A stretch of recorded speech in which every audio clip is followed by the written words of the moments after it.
আসসালামু আলাইকুম এভরিওয়ান। ওই দিন ছিল হচ্ছে ফ্রাইডে। আমাদের আগে থেকে প্ল্যান ছিল আমরা ওই দিন হচ্ছে বের হব, সকালে নাস্তা করব হচ্ছে বাইরে। তো হচ্ছে আমরা এই যে যাচ্ছিলাম, যাওয়ার পরে আমরা একটা মিষ্টির দোকানে ঢুকছিলাম। মিষ্টির দোকানে যে ঘোল দই চিড়া এগুলো খাওয়া হয়েছিল, বাট আমি শুধু অনলি চিড়া দই নিছিলাম। আমার ছেলে নিছিল হচ্ছে রসমালাই।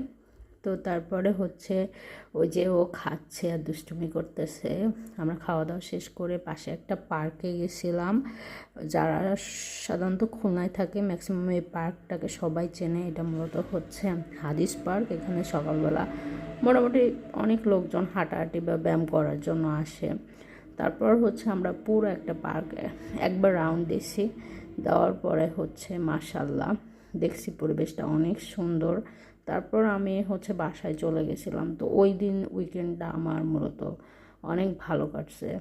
আল্লাহ হাফেজ, সবাই ভালো থাকবেন।